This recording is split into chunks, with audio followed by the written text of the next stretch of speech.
Hey everybody, my name is Nozvela Kamganamayaba. Welcome to my YouTube channel. If you are new to this channel, please make sure that you subscribe and join the rest of the family. If you are a returning subscriber, thank you so much for coming back. I really appreciate it. So today guys, we are going to talk about Lobola. We are going to talk about dowry for my non-African friends, and whether or not, the girl child or the soon-to-be bride should be involved in the negotiations, should be consulted, before even the negotiations happen, about the financial state of the couple. Because some argue that as a couple, your financial stand. So you are able to influence how much money is being paid by the groom's family to the brides, so that at the end of the day, you do not go into debt to get married, and also you have more of a financial stability after you get married. So there are definitely opposing views when it comes to the matter. Some people say, no, you know what, the guy decided that they want to get married, so I'm not going to prep him in terms of how much is going to be charged by my family. He should go and find out on his own. I don't care, he should be prepared. So I don't see the reason why now I should be preparing for my family, to make them understand his financial stand. And the others say, no, it is actually very important, because over time, during these negotiations, during the Lobola negotiations, there is a level of exploitation by the bride's family in terms of how much they charge to allow their girl to be married to the other family. So this video is inspired by the last video that we uploaded, where we were invited by our church to go to the Love and Empowerment event. I was engaging also online and offline with a couple of people about something that we had shared during our talk. So I mentioned that our negotiations were postponed twice before we got married, because there were family dynamics and complexities in terms of how we were going to get married, who would be part of the negotiations, and how we were going to move forward. And this is actually not the first time that I was sharing this. You would remember from the wedding video, where I was explaining how we prepared for our wedding, who was involved, what kind of stand did we need to take, and I'll put the link in the description box. So before I carry on, I think it will be very important to just also paint a context, maybe for my non-African followers, in terms of what I'm talking about when I'm referring to Lobola or dowry that is being paid to the bride's family. So in the olden days, it was very much common that when a man decides that they are at an age that they should take a wife, they do not approach the girl directly. It becomes the groom's family that goes to the bride's family and asks for relations between the two families. So it's never about the couple per se. It's all about also the two families that are coming together. So the groom's family will go to the bride's family to ask for relations. And within that, there is an exchange of gifts, in particular from the groom's family to the brides. For example, they may give them a cow to say, thank you so much for raising this beautiful, noble, respected, girl that we will be honored to have her in our family. In asking for these relations, there will be a token of appreciation from the groom's family to the brides. Then they'll say, okay, kuba isithi abaze kuni. Now that it is us that came to you, we are prepared to give you 15 cows, for your daughter. Then the bride's family is like, we are prepared to negotiate 20 cows for the daughter, because look, now our daughter is leaving our household and going to your household. Our daughter is going to bear you children and carry on the legacy of the Kumalo family. So for that, we want 20 cows. Then it's like a game between two families. And it can get a little bit complicated because obviously, genuinely, it's usually men that negotiate, or that become part of the negotiations of Lobola. By virtue of being a man, your ego can easily get bruised, and there's pride also involved. So that is why it can take more than one meeting to negotiate all of these things. So back in the olden days, it was the exchange of cows, from the groom's family to the bride's family. But then over time, not everyone has access to cows. And also we are in more urban areas. We don't have kraals at the backyards. So now there's changed from cows to cash. To money. Then now you need to negotiate, but how much do you pay, the bride's family? Over time, there's definitely been controversies regarding the Lobola negotiations because there's a level of exploitation that has been there. And guys, we can't run away from that. Where people feel that it is no longer about forming relations between the two families, but now it's about the exchange and how the other family is selling, their daughter to their other family. It's about the highest price that you can charge for your daughter. Now, coming back to my story, there were definitely a lot of complexities in terms of my Lobola negotiations. At one end, I was not even sure who's going to form part of my Lobola negotiations. We are a relatively very small family. I do not have uncles from my mom's family and also for my dad's family. Now, zooming into my own story, there were definitely a lot of dynamics and complexities with our Lobola negotiations because one, for example, I do not even know who was going to form part of my Lobola negotiations. I do not have any uncles from my mom's family and my dad's family. They're all passed away and we are relatively a very small family, right? So there is my brother, but also my brother is relatively young. Like my brother is 39, I think, almost 40, and where you could form part, but also there's a need to have, those old uncles, man, that need to form part of the Lobola negotiations. And I did not have that, right? And also having to understand what is the level of involvement of my dad in the Lobola negotiations. My mom had made it very clear, but she does not want him involved because Galoku, he didn't raise me. And then my mom and my dad never got married, and my dad was absent for most of my childhood. So my mom felt very strongly about he's not going to get a single cent, and also he's not going to be involved. So that was the first postponement in terms of who is going to be involved. We don't have anyone. My mom and I definitely butt heads a lot during that time because I was pushing, for the involvement of my dad. I did not want people that did not know me, to form part of the Lobola negotiations, which is very funny because someone else might argue, but then your dad doesn't know you.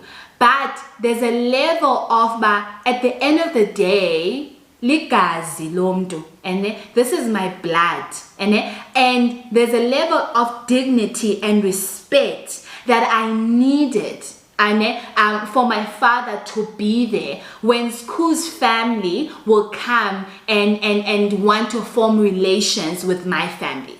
There was that respect and dignity that only my father could provide, regardless of the dynamic and complexities of our relationship, that he could only provide by being involved in the Lobola negotiations. And to be able to achieve this, I needed to sit my mom down and iron out some of her fears. And to be honest, the main fear from my mom's side was not the fact that my dad was going to be involved in the Lobola negotiations, but it was the fact that how much of the money that is going to be given to the bride's family is going to have to be given to my dad. That was the whole thing around her. She was like, he's not going to get a single cent. Nagalok, I'm the one who is entitled to this whole thing. He's not entitled because I'm the one who raised you. So I should be the one who's entitled to your Lobola money. So I needed to make her understand, ma, he's not going to get any money. But also, it will be very odd to later find out when I'm at my in-laws that I must belong to, she has a dad. This person has a dad. Why was the dad not involved in the Lobola negotiations? That just doesn't paint a good picture for our family. So that was one hurdle that we needed to overcome. Then the second postponement came in as a result of how much is actually going to be charged during the Lobola negotiations. So the people that were involved, my dad and a few people that my dad assigned, reached out to my mom to discuss, okay, sizosebenza kanjani, how are we going to work? I was the one who initiated the conversation with my mom. And there was a reason for that. Over time, you know your family best, and you know their language, you know how they react to things. And I knew that if I do not become involved, this is probably going to be a disaster, because I sort of had an understanding of my mom's view of how things should be done, of what her value is when it comes to Lobola negotiations. So when I approached her and started the conversation, she was actually not even offended, and asked me, where do you enter? It's none of your business. She was actually very welcoming.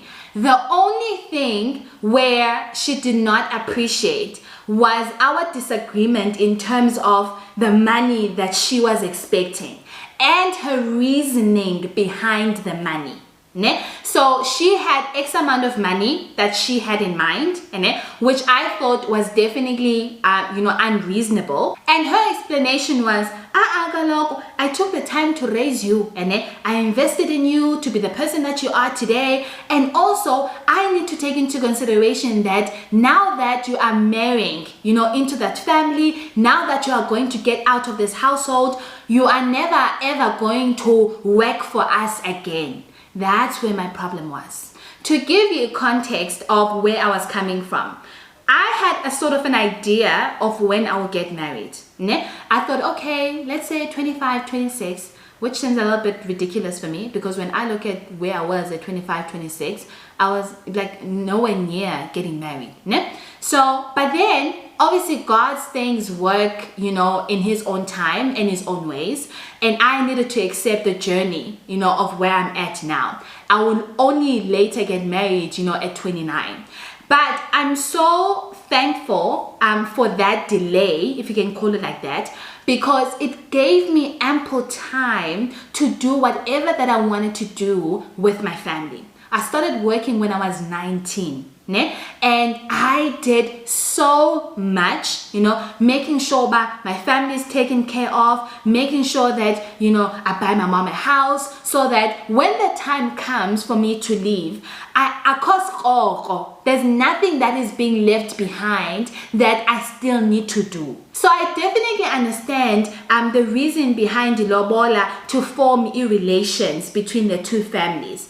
But I don't want to lie, I struggled with the reason that in the Lobola and how much was charged is based on the fact that I needed to compensate for the fact that now I was getting married and I will not work for my family again. As if all that I had done over the last couple of years being a soyindo, like it was nothing.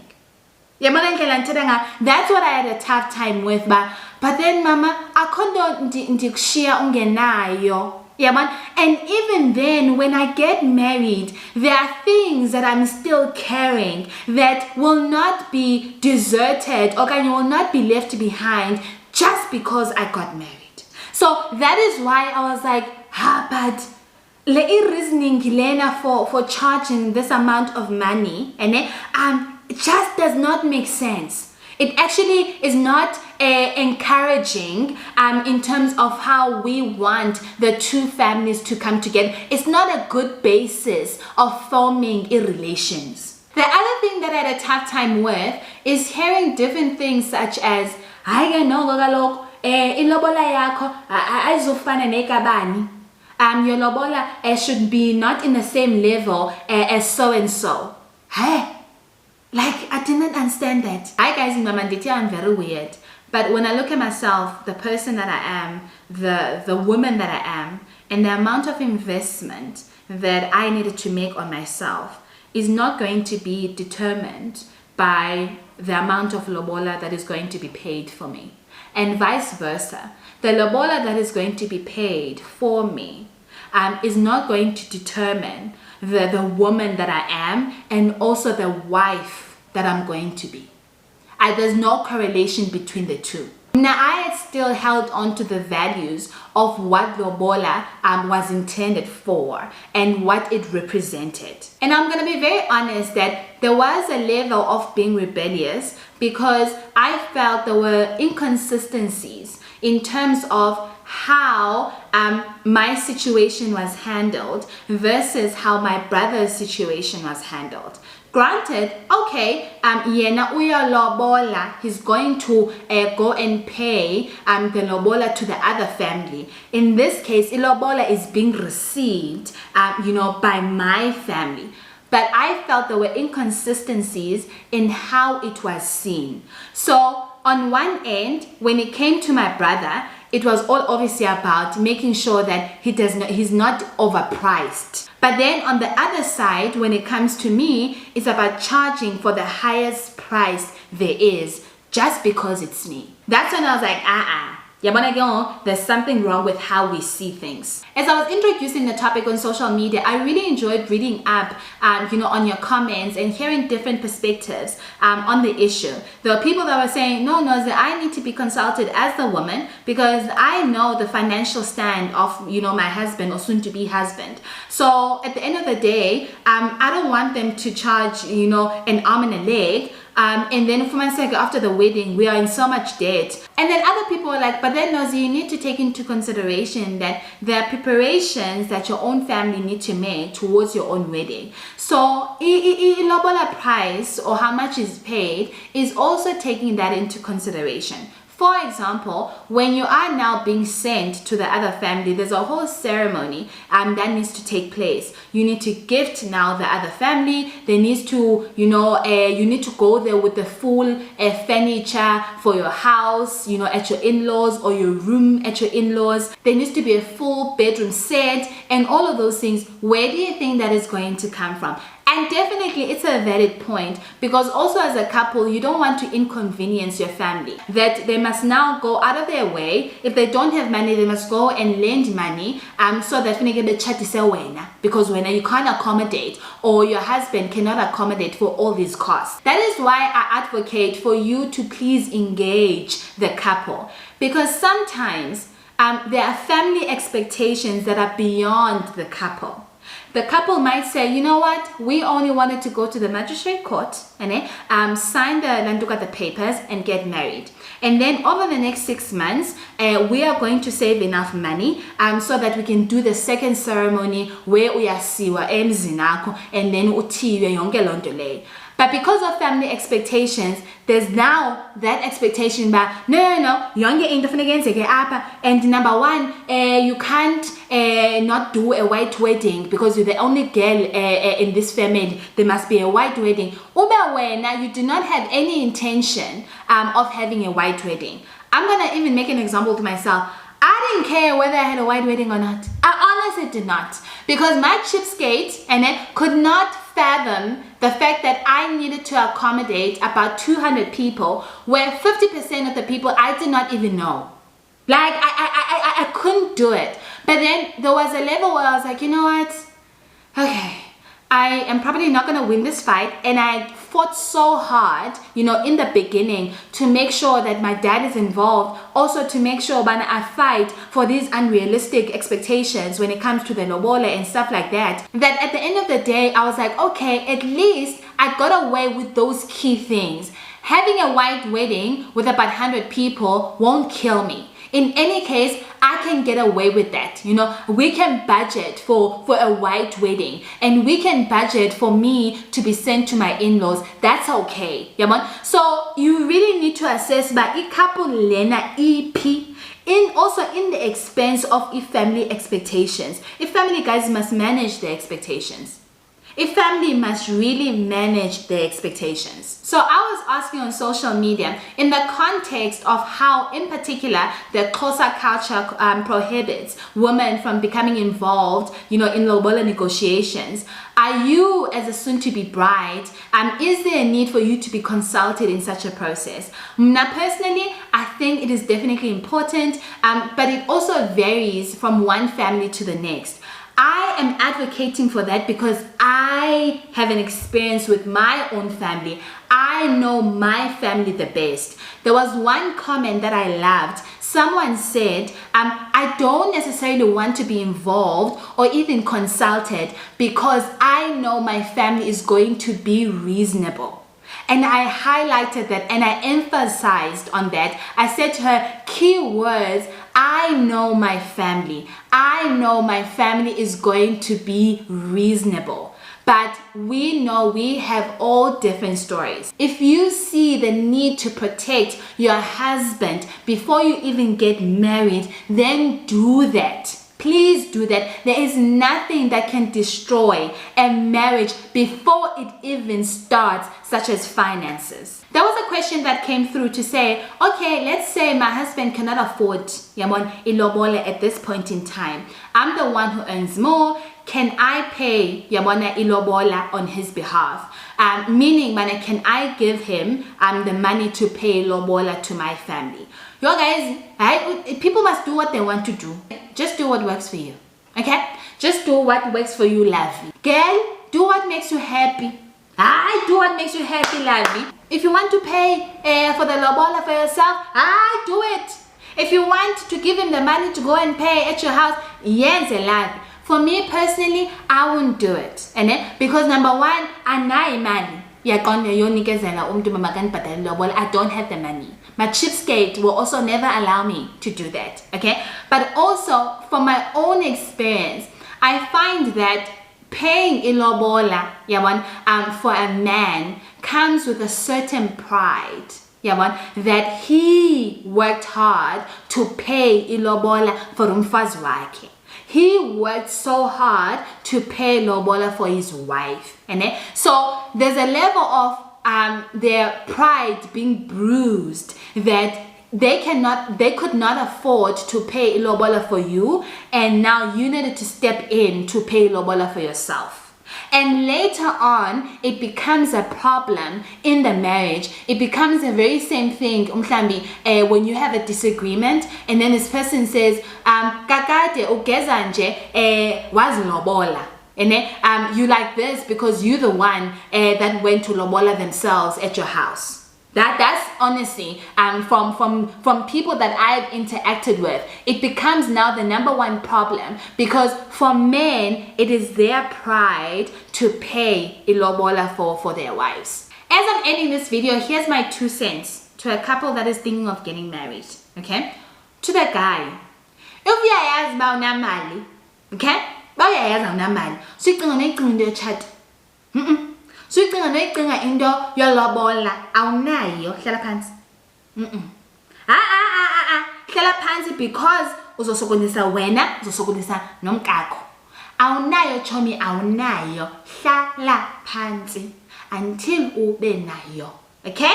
Ungabi nayo kwakho ke, you've already assessed through informal conversations yaba nomuntu wakho, wayibona ba hey, ingathi angikabi nayo le mali izawufuna phoko kwabo, okanye yena expectileyo ba ingabhatalwa yabona for yena.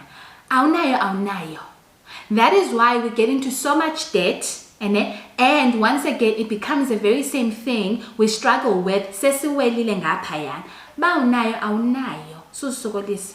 Now, if I'm going to be very honest to our men, I'm going to be very honest to my ladies as well, and please don't come for me in the high blood.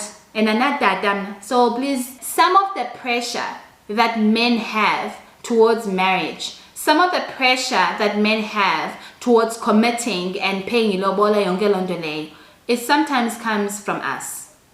Hayi kaloku, we've been together for 5 years, Tindak. Kaloku, we've been together for 3 years isana and sinomntana. Like kuyabuzwa ekhaya bana uzoza nini, yabona uzothetha into evakalayo, knowing very well ba akanamali. Knowing very well the situation yakhe ba uphangele endaweni ethile, this is how much he gets paid, this is how much goes towards expenses, uthi makayithathe phi? Like uthi makayithathe phi? Now, because of the build-up, pressure of having to be reminded all the time, naye ke ngoku they succumb to the pressure, but then they go to loan the money for this whole process to happen. Then once again, xa ngosenitshatile esithi kuwe akanamali, yo wasoloko ungenamali, thena mali nje selityelwe leyo mtshato noba seniwelile ngoku noba ii-expenses zezinto bezisithini. And lastly, to the families, when it comes to the Lobola negotiations, can we just go back in terms of what Lobola represented? Why was it there? What was it intended for in the first place? And I think it's going to solve many of the problems that we are having today. So I would love to interact with you, on the comment section. Please share your own stories. Were you consulted, when someone asked for your hand in marriage? Did your uncle ask you about your financial situation as a couple, or they didn't care? You didn't care. You were under the impression if he asked for your hand in marriage, then he had the money, to pay for whatever your family asked for. What has been your own experience, and what can you give to a couple that's about to undertake that process? What experience and what things they should be looking out for? So I hope you guys enjoyed this video. Until next time, bye.